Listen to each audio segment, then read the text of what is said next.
My name is Jeannie, and I'm nobody special, just the mother of a type 1 diabetic.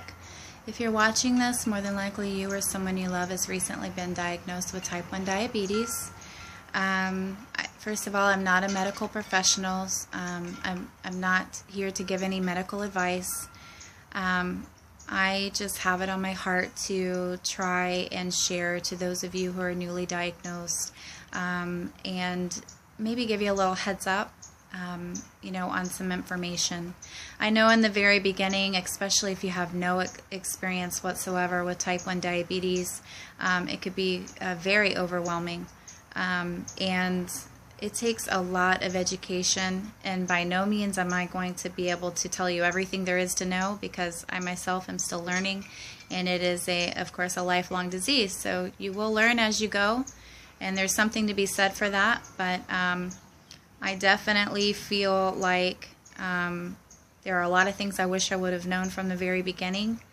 And when you are first learning, you have no clue what you're even supposed to know, let alone where to find it. So that's kind of the purpose of my videos, is just to give you some general ideas, and if I give you a head start on anything, well then great.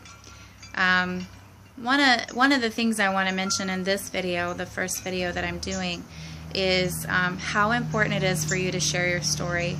Now, I know that this has been a traumatic time for you, and it feels like, nobody really understands what you're going through, and quite possibly, in your surroundings that might be true, but there are parents who have been in your shoes.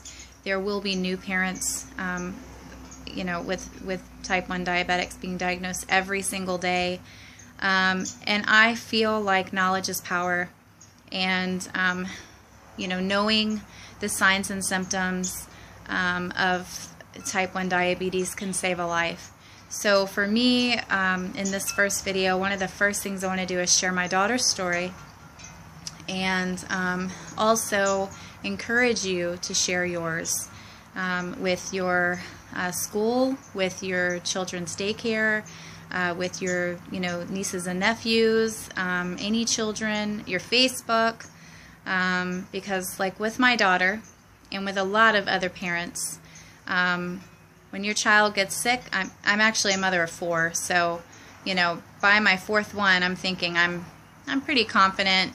I'm not new to this whole motherhood thing,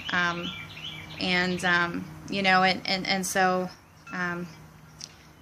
a lot of times these symptoms can be passed off as something else, which can be very dangerous.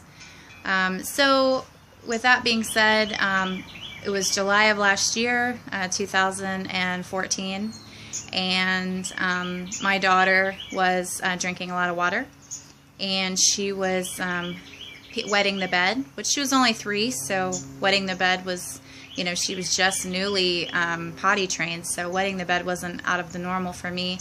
And I figure, oh girl, you're wetting the bed because you're drinking so much. And she was drinking so much because it was in the middle of July. So, it wasn't until she came downstairs one day and wanted to get a snack right before dinner. And I said, no, we're about to have dinner. And then she laid down on the floor in front of the snack cabinet and went to sleep. And I just thought, goodness, something must be really wrong. She must have dehydrated herself. And had I gone to the doctor the next day without talking to my father-in-law, I would have said that to the doctor. And as well as I do, they look to you to know what the signs and symptoms are, and express to them what's going on. And based on those, not every doctor is going to automatically jump to, oh, this might be type 1 diabetes. So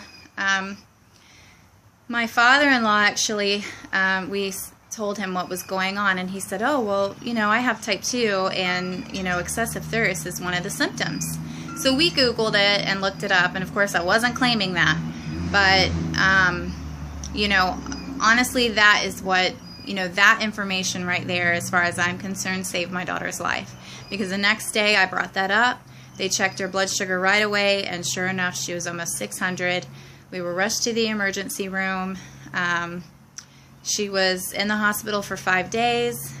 It was like a blur. I mean, I had no idea what type 1 diabetes was. I had no idea what was going on with my daughter. I didn't understand why they were giving her sugar in her blood while giving her insulin. It just didn't make any sense to me.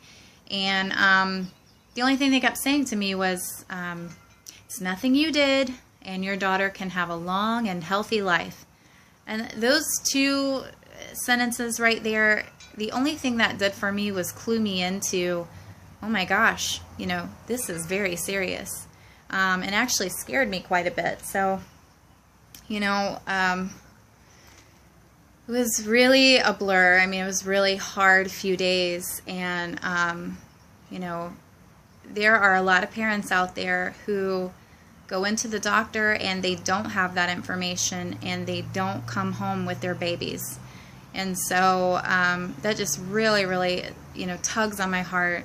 And it could have been any one of us. You know, whenever I see a child who, you know, has complications from ketoacidosis, that's all I ever think is, you know, it could have been my daughter. So tell your school, tell your you know, your principal, everybody. Tell everybody you can possibly get that information out. You know, be an advocate for type 1 diabetes. You know, even if you don't get involved with the runs or the walks or the, you know, or the meetings, you know, that they have for children's, which I highly recommend because, you know, they pay for everything. You get to be around parents that know exactly what you're going through. And the children get to be around each other and not feel so, you know, alone. So it's really important, and I guess that's what I want this first video to be about, is just share your story. You could save a life.